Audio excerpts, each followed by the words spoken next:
महाराष्ट्र के एक छोटे से गांव में, जहां खेतों में गेंदे के फूल खिलते थे और गन्ने की फसल हवा में सरसराती थी, वहीं रहते थे दत्ताराम काका।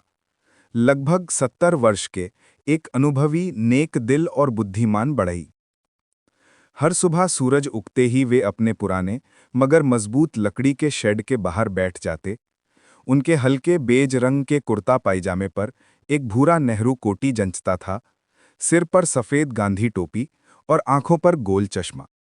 उनकी दाढ़ी और मूछें सफेद थीं, पर उनकी आंखों में आज भी चमक थी, जैसे लकड़ी में छिपी कहानी को पहचान लेती हों। उनके औजार, छेनी, हथौड़ा और एक पुराना रंदा उनकी तरह ही बूढ़े पर निष्ठावान थे।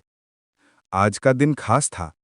आज वे अपनी आखिरी कारीगरी पर काम कर रहे थे। गांव के नए मंदिर के गर्भगृह की मुख्य शिल्पित लकड़ी की बीम। ये सम्मान उन्हें गांव के बुजुर्गों ने दिया था। पहले उन्होंने मना किया, अब नौजवानों को मौका दो, उन्होंने कहा। लेकिन बुजुर्गों ने जवाब दिया, ये काम तुम्हारे हाथों से ही होना चाहिए काका, तुम आखिरी सच्चे शिल्पकार हो।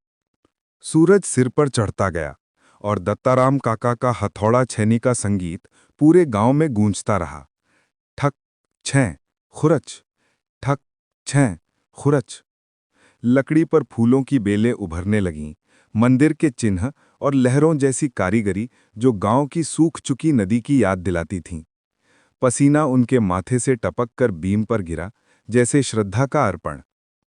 धीरे धीरे दिन ढलने लगा। आसमान के रंग सुनहरे से नीले होते गए। शाम होते होते गांव शांत हो गया। काका अब भी काम में मग्न थे। पास ही रखा एक पुराना लालटेन जल उठा। उसकी मध्यम रोशनी उनके झुर्रियों वाले चेहरे और चमकती आंखों पर पड़ रही थी। लकड़ी की बीम अब केवल एक हिस्सा नहीं थी, वो एक कहानी बन चुकी थी। वर्षों के अनुभव, श्रद्धा और मेहनत का प्रतीक। आखिर में उन्होंने छेनी नीचे रखी, अपनी हथेलियों को बीम पर फेरा और धीमे से मुस्कुरा दिए।